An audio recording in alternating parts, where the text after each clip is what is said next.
दिल्ली से एक आवाज निकली कि धर्मेंद्र प्रधान इस्तीफा दो। करीब करीब 20 दिन से सोनम वांगचुक, जो कि लद्दाख के एक सामाजिक कार्यकर्ता हैं, भूख हड़ताल पर बैठे। उनके साथ कई सारे छात्र, कई सारे युवा भी भूख हड़ताल पर बैठे। उनकी स्थिति अब किसी से छुपी हुई नहीं है। लगातार 20 दिन हो गए और आज क्या पता चलता है। हर कोई उम्मीद कर रहा था कि प्रशासन सामने आएगा, बड़े बड़े नेता सपोर्ट में आए कि सोनम वांगचुक का जो एक व्रत है, जो अनशन है, वो उन्हें कुछ खिला पिलाकर तुड़वाया जाएगा और कहीं ना कहीं दोनों पक्षों में सहमति बनेगी। लेकिन स्थितियां कुछ उलट ही हो गई हैं। आज सुबह पता चलता है कि सुबह 5 बजे के अंधेरे में अचानक से पुलिस आती है, दिल्ली पुलिस वहां पहुंचती है और सीजेपी के फाउंडर के द्वारा कहा जाता है कि सोनम वांगचुक को डिटेन कर लिया गया है। बाद में अपडेट आती है कि उन्हें हॉस्पिटल में जबरन भर्ती करवाया गया है। अब आप सोचिए कि एक बड़ा साइंटिस्ट, जिसने देश के लिए कई सारे काम किए, कई सारे इनोवेशंस किए और उन छात्रों के लिए, उन 23 लाख बच्चों के लिए भूख हड़ताल पर बैठा, और उसके साथ किस तरह का सलूक जो है वो प्रशासन द्वारा किया जाता है।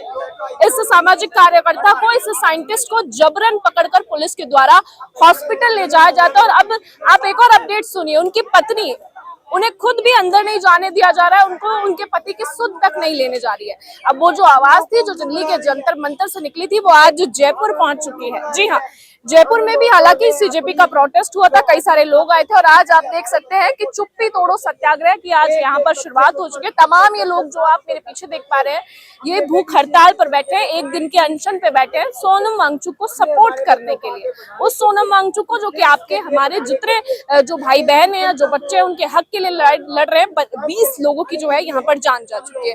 सर से जानने की कोशिश करेंगे। दिल्ली में 20 दिन तक ये भूख हड़ताल चली है, लेकिन हम सब उम्मीद कर रहे थे कि प्रशासन सामने आएगा, कोई बातचीत होगी, या फिर अगर जो मांग भी नहीं मानी जाती है तो सहमति बनेगी। लेकिन उल्टी स्थितियां हो गई है। जबरदस्ती सोनम वांगचुक को उठा के अस्पताल भर्ती करा दिया गया। आपका शुक्रिया, आपने समय निकाल करके यहाँ आए। आप सही कह रहे हैं कि ये स्थिति दुर्भाग्यपूर्ण है। लोकतंत्र में सरकारों की चुप्पी किसी भी तरह से लोकतंत्र को मजबूत नहीं करती है। चाहिए ये था कि वांगचुक साहब को अनशन करने की आवश्यकता ही क्यों पड़ी। जब ये आंदोलन, धरना प्रदर्शन सभी दिशाओं से चल रहे थे, युवाओं की मांग थी कि व्यवस्था पारदर्शी होनी चाहिए, ईमानदार हो, निष्पक्ष हो और एक स्थायी समाधान निकले जिससे कि युवाओं का भविष्य सुरक्षित हो, शिक्षा सरल हो, सुलभ हो, सबके लिए हो। तो उन सब चीजों की दिशा के अंदर जो ये अनशन किया गया, ये सारी लोकतांत्रिक मांगे थी, अनशन की आवश्यकता नहीं थी। और जब वो अनशन पे बैठ गए तो उनको समय रहते उनकी बात को सुन लिया जाता। संवादहीनता लोकतंत्र में बहुत घातक है। चुप्पी सरकार की किसी भी रूप से सही नहीं है और इस चुप्पी को तोड़ने की दिशा के हम लोग यहाँ इकट्ठे हुए हैं कि वांगचुक साहब को समर्थन देने के लिए कि उन जैसा साहसी योद्धा, देशभक्त, इंजीनियर, पर्यावरणविद, इस देश के तरक्की को मानने वाला, युवाओं के तकदीर को उनके अपने हाथों से लिखने देने की ताकत देने वाले, व्यवस्था को मांग करने वाले व्यक्ति के साथ इस तरह से दमनकारी जो नीति अपनाई गई है, इसका हम विरोध करते हैं और उम्मीद करते हैं सरकारें इस पर ध्यान दें और इस प्रकार की नीति रीति को बदलें और उनकी बात को सुन करके अगर वो अस्पताल में भी उनसे संवाद कायम करके अगर चीजों का समाधान निकले तो हमें खुशी होगी। लेकिन संवाद की तो कहीं ना कहीं कोशिश ही नहीं गई है। अगर एक बार भी सरकार का कोई नुमाइंदा या फिर सरकार के जो लोग, अधिकारी आते, तब भी समझ आता कि कहीं ना कहीं संवाद की कोशिश की गई है। कांग्रेस के बड़े बड़े नेता हैं, समाजवादी पार्टी के बड़े नेता है, कई सारे एक्टिविस्ट आए, यहाँ तक कि एक्टर्स तक अपनी जिम्मेदारी समझते हुए सपोर्ट करने आए, लेकिन संवाद की कोशिश तो कहीं की भी नहीं गई है। तो क्या उम्मीद है कि अब इतना बुरा बर्ताव जो एक सामाजिक कार्यकर्ता के साथ किया गया, एक साइंटिस्ट के साथ किया गया है, अब कुछ बातचीत बनेगी? ये मैं फिर कह रहा हूँ, ये दुर्भाग्यपूर्ण है। मैं पुनः आग्रह करूंगा आपके माध्यम से कि बात को सुन करके लोकतांत्रिक समाधान करके इस युवाओं के भविष्य को सुरक्षित करें। और हर युवा को ये कॉन्फिडेंस होना चाहिए कि वो जो कर रहा है, जितनी वो मेहनत कर रहा है, जितनी उसके संसाधन है, उनके तहत वो न्याय के दरवाजे पे जाके कंपटीशन के रास्ते से अपने तकदीर को खुद लिखेगा। आज के इस विरोध प्रदर्शन के बारे में, इस अनशन के बारे में क्या कहेंगे? आज का अनशन हमारा सोनम वांगचुक साहब को समर्थन देने के लिए है और सरकारों को इस चुप्पी को तोड़ने की दिशा के तहत चुप्पी तोड़ो अनशन है, सत्याग्रह है। और हम उम्मीद करते हैं कि आपके माध्यम से बात सरकारों तक पहुंचेगी और इस चुप्पी को तोड़ करके, संवादहीनता खत्म करके, संवाद कायम करके चीजों का लोकतांत्रिक समाधान निकालेंगे। एक सवाल आपसे पूछना चाहूंगी सर, आज जितने प्रोटेस्टर्स हम शहीद स्मारक पर देख रहे हैं उनमें से कोई युवा नजर नहीं आ रहा है, तो जाहिर सी बात है कि जो बच्चे हैं उनके माता पिता या परिजन इस विरोध प्रदर्शन पर उतरे हैं, इस अनशन पर उतरे हैं, क्या कहेंगे? नहीं, युवा हैं हमारे साथ, युवा हैं, महिला वर्ग है और सब लोग हमारे साथ हैं। सभी जातियों के लोग हैं, एक कोई जाति विशेष का नहीं है। Doctor Ambedkar memorial welfare society इसका पूरा समर्थन कर रही है और हम सब लोग वांचो साहब जो देश के बच्चों के भविष्य के लिए, उनके हितों की रक्षा के लिए जो आंदोलन कर रहे हैं वो न्याय तरीके से कर रहे थे, संविधान के दायरे में रहते हुए कर रहे थे और ईमानदारी से कर रहे थे। आज देश का दुर्भाग्य है कि उनको गैर संवैधानिक तरीके से उठा के लेके गए हैं। उनकी बात सुननी चाहिए थी और सरकार को उनके ऊपर अमल करना चाहिए था, लेकिन आज ये हमारे देश के बच्चों का खतरे में है, उनका भविष्य खतरे में है। हमारे देश के जो बच्चे हैं वो सोचने पे मजबूर हो रहे हैं कि जिस ढंग से वो पढ़ाई कर रहे हैं, जिस ढंग से वो ईमानदारी से मेहनत कर रहे हैं, उनको फल नहीं मिल रहा है।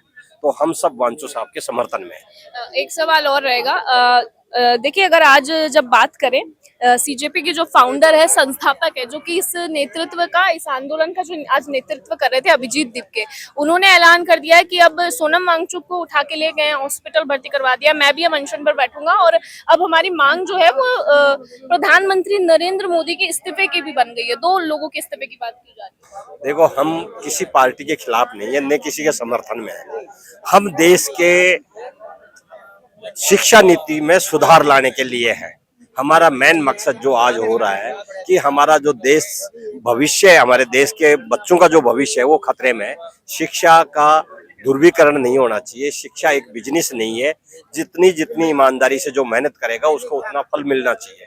तो हमारा जो मकसद है, आज हम जो जिस धरने पे बैठे हैं, वांगचू साहब के समर्थन में है। हम लोग एक दिन का हमारा doctor Ambedkar memorial welfare society Rajasthan, एक दिन का सांकेतिक हमने धरना दिया है, भूख हड़ताल रखी है।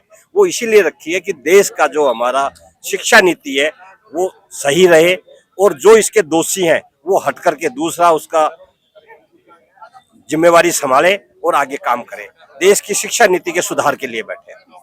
अभी अगर बात करें, आज आपका एक दिन का प्रदर्शन है, क्या कुछ उम्मीदें हैं कि क्या असर दिखने वाला है इसका? जो पूरे मतलब भारत में एक छोटा छोटा आंदोलन देखने को मिल रहा है, हर जगह लोग आवाज उठा रहे हैं, क्या कुछ उम्मीदें हैं आगे? ये जो मामला है कहाँ पहुँचने वाला है? आज जो हमने ये धरना प्रदर्शन किया, इससे पूरा राजस्थान जगा है।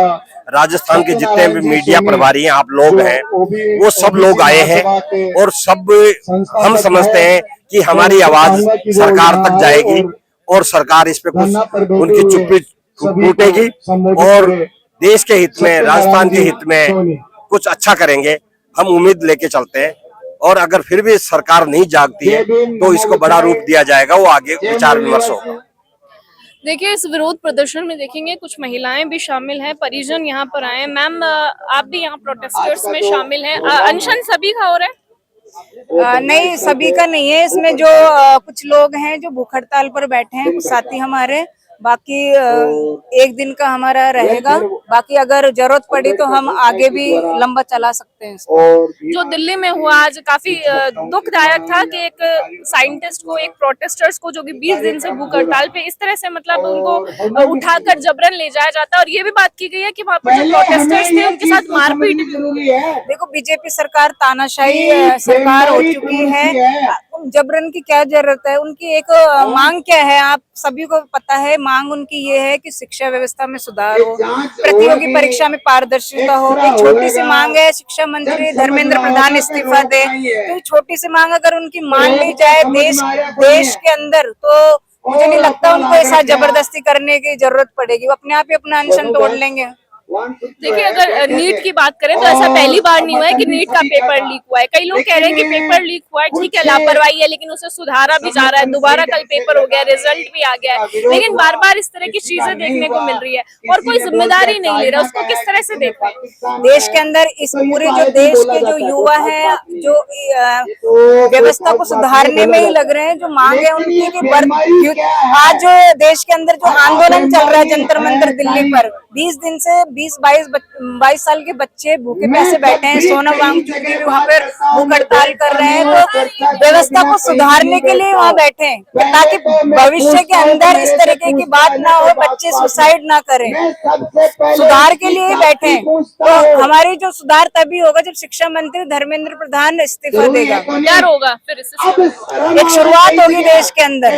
बाकी अगर हम हार जाते हैं, सोनम वांगचुक तो नहीं हारेंगे, देश के युवा साथी हारेंगे। 20 जुलाई को उन्होंने संसद घेराव रखा है, उसमें हम लोग बढ़ चढ़ कर हिस्सा लेंगे और कंधे से कंधे मिलाकर उनके साथ खड़े हैं और देश के अंदर परिवर्तन लेके आएंगे, एक इतिहास रचा जाएगा। देखिए, कुछ और महिलाएं हैं, उनसे बात करने की भी कोशिश करेंगे। कहाँ से आए हैं? मैं जयपुर सिविल लाइन से हूँ। क्या आप यहाँ पे बैनर्स लेके बैठे हैं, I stand with Sonam Wangchuk? ऊंचा वाली बीमारियां ओबीसी के अंदर जी। सबसे ज्यादा है। आज विरोध प्रदर्शन के लिए आप आई हैं। सोनम वांगचुक के साथ उनको हॉस्पिटल जबरन भर्ती करवाया गया, किस तरह से देखते हैं? ओबीसी के देखो, ये तो सरासर अन्याय है। वो जो सोनम सर जो आंदोलन में बैठे हैं, वो हमारे देश के भविष्य जो युवा है, वो हमारे देश के भविष्य के हित में बैठे हैं। और हमारा मानना ये है कि अगर सरकार में थोड़ा भी अपनापन होता या इंसानियत होती तो उनका अनशन तोड़ा सकती थी, धर्मेंद्र प्रधान का इस्तीफा ले सकती थी। क्यों नहीं ले रही साहब? वो ऐसा क्या है उनमें? क्या और कोई व्यक्ति नहीं है बीजेपी में लायक, कोई व्यक्ति नहीं है जिन्हें हम शिक्षा मंत्री बना सके? मेरा कहना यही है कि अगर सोनम सर को कुछ हो जाता है तो हिंदुस्तान की पूरी जनता सड़कों पे उतर जाएगी। प्रधानमंत्री से मेरा कहना यही है कि अपनी अच्छाई दिखाते हुए उनका अनशन तुड़वाए और उनकी जो मांगे हैं उन्हें जल्द से जल्द पूरा करे, क्योंकि वो एक व्यक्ति की नहीं है, वो हमारे देश के सारे बच्चों की, जो हमारा देश का भविष्य कहने वाले हैं, स्टूडेंट्स हैं, उनकी मांग है। तो मैं तो यही कहना चाहूंगी कि मोदी जी होश में आओ, होश में आओ और स्टूडेंट्स की बात सुनो। अच्छा, अभी जो अभिजीत दीपके उन्होंने भी ऐलान कर दिया है कि वो भी भूख हड़ताल पर बैठेंगे। अब जो सोनम वांगचुक है उनकी तो कहीं ना कहीं शायद हड़ताल तुड़वा दी जाएगी, क्योंकि हॉस्पिटल में उनको भर्ती करवा दिया। अब इस भूख हड़ताल को कैसे देखते हैं, क्या उम्मीद है? देखिए, सोनम वांगचुक जी को देखो जबरन आज सुबह लेके गए हैं, ताकि का अभिजीत जी है तो उनका अलग है, हमारा जो है वो हमारा अलग है। बाकी का जो भी अभी नीट पेपर के अंदर जितने भी लोग बच्चे मरे हैं, 21 बच्चे उन्होंने सुसाइड करा है, बिल्कुल उनकी ही श्रद्धांजलि के रूप में सब यहाँ पर अनशन पे बैठे हैं। जैसा आप देख सकते हैं कि जयपुर में भी अभी विरोध प्रदर्शन है जो वो तेज हो गया है और सोनम वांगचुक के सपोर्ट में जो तमाम आज लोग हैं उतरे हैं। एक दिन का अनशन इन्होंने किया और एक शुरुआत की है कि हम पूरे देश में एकता का संदेश देते हैं। सोनम वांगचुक के लिए समर्थन में है। 23 लाख बच्चे जिनके भविष्य के साथ लगातार 2 साल से कहीं ना कहीं खिलवाड़ हुआ है, कई बच्चों ने डिप्रेशन में आकर तनाव में आकर अपनी जान दे दी, उनके लिए भी आवाज आज बुलंद की जा रही है। उम्मीद करते हैं कि कुछ इसका अंजाम या फिर कुछ एक अच्छा जो नतीजा है वो सामने आएगा, सरकार होश में आएगी और इनकी बातें जो कि इनकी मांग जो है वो जायज है और उसे सुना जाएगा और कहीं ना कहीं सिस्टम में सुधार हमें देखने को मिलेगा। नोटबंदी, सहयोगी संजय के साथ क्या बोलते हैं